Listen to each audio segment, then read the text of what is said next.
Do you know how many different countries in Africa are being built by the Chinese? Out of 54 countries, Chinese construction is currently well underway in 53.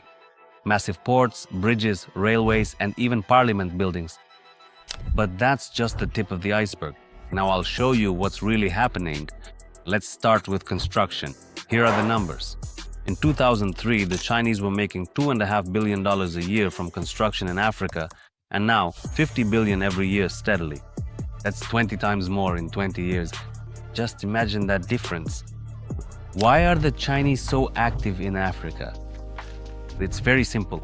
First, they build faster than anyone else. Second, they build cheaper than anyone else.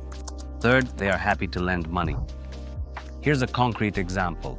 A tunnel in America costs $50 million per kilometer, in Moscow from $60 to $93 million, and in China, get this, 10 million. At the same time, the speed is 10 meters per day. Do you understand this difference? 5 to 9 times cheaper at the same speed. Now, about how China lends money. There is a well-known story about Sri Lanka.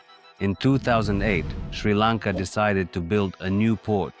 They didn't have their own money, and the West wouldn't give them any. China said, "We'll build it, but only with interest." The port was built, but the business didn't take off. The port was unprofitable, and the loan debt was over $1 billion. And so China offers, "We will forgive your debt, but you will lease the port to us for 99 years. 99 years is basically forever. None of us will live that long." Sri Lanka agrees. Now, part of their territory belongs to China. The same thing could happen with the port in Kenya. There, the debt is already almost $5 billion. The American president once said, "There are two ways to conquer a country. The first is by the sword, the second is by debt." The Chinese obviously are choosing the second way. Write in the comments whether you had heard about this story with Sri Lanka before or if you just found out now. It's interesting, very interesting how many people actually know about this.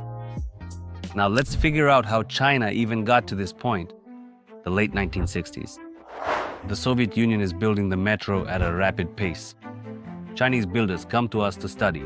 They are just about to start building the subway in Beijing. At that time, no one is impressed by China. Everyone is looking at the USSR, Japan, and South Korea. And now look at the numbers. In 1980, 70% of the USSR's population lived in cities. That's 200 million people. In that same 1980, 200 million people also lived in cities in China. But China's total population wasn't 288 million like in the USSR. It was 1 billion. That means 800 million Chinese people live in villages on less than $2 a day. This is a huge reserve of cheap labor. All that was needed was to figure out where to put it to use. The year is 1980. China's new leader, Deng Xiaoping, decides to launch an experiment. Before that, he had visited Singapore and was absolutely astonished by how prosperously and comfortably people lived there. He decided to take the small fishing village of Shenzhen with its 30,000 residents and creates a massive special economic zone there. What does China offer to foreign companies? First, build with your own money. We have no money, only 1 billion hands. Second, no duties or taxes. If there is no profit, you pay nothing. If there is profit, you can still take it easy for another 5 years. Third, workers' wages are 10 or even as much as 20 times lower than in the West. In just 40 years, Shenzhen has transformed itself into a massive city of 12 million people, often referred to as the Chinese version of Silicon Valley. You know what? In Foshan, where our company's office is located, exactly the same story happened, only with furniture. Now I'll tell you something that very few people know. Foshan is the capital of furniture manufacturing in China. Here, the same scheme is used as in Shenzhen. Factories were able to take full advantage of cheap labor, the complete absence of any import duties on materials, and close proximity to the port. As a direct result, iconic Italian brands like Minotti, Flexform, and Visionaire decided to relocate their entire production lines here to the city of Foshan.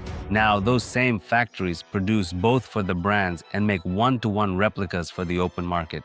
The quality is identical, but the prices are 3 to 5 times lower.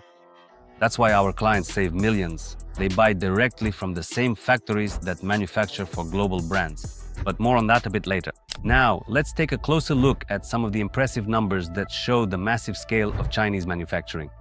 China produces 70% of all smartphones in the world, approximately 60% of all household appliances, 50% of all steel, and 80% of all solar panels. Even if you buy an iPhone, it is assembled in China. Tesla manufactures cars in Shanghai. European furniture brands produce their products at Chinese factories. I see this every day when I visit closed showrooms and factories here in the city of Foshan. The same factory makes furniture both for Minotti and replicas for the open market.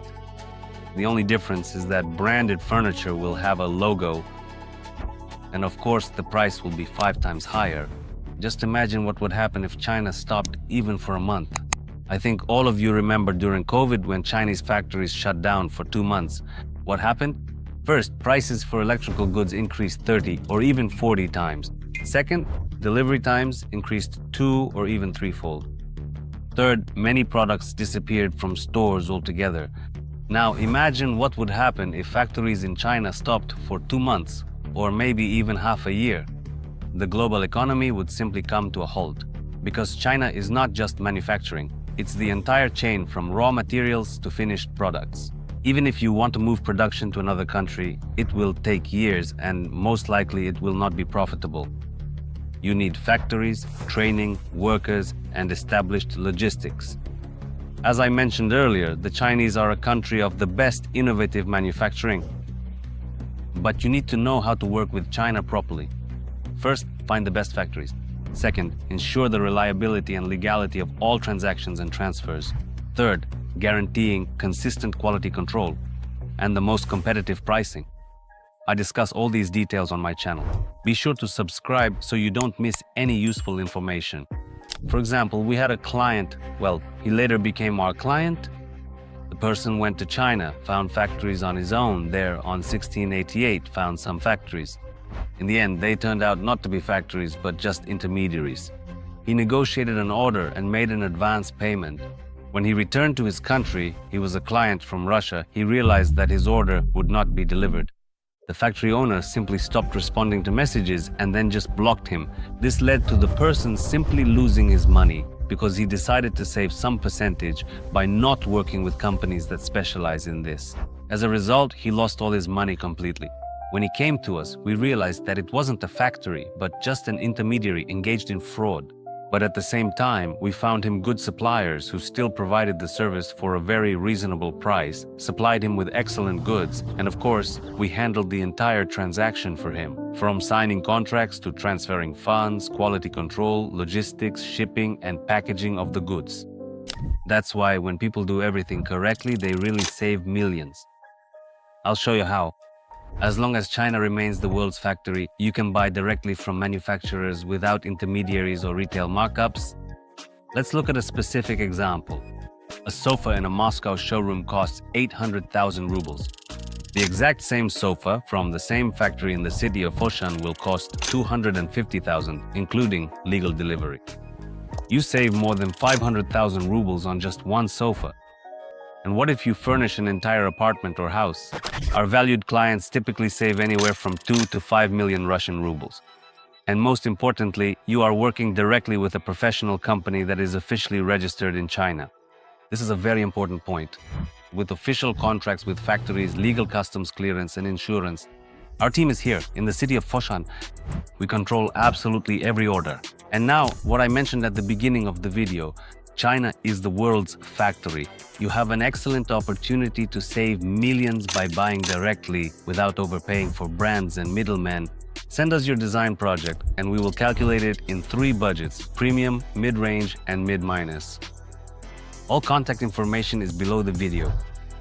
The first consultation is free. See you in the next episode, everyone.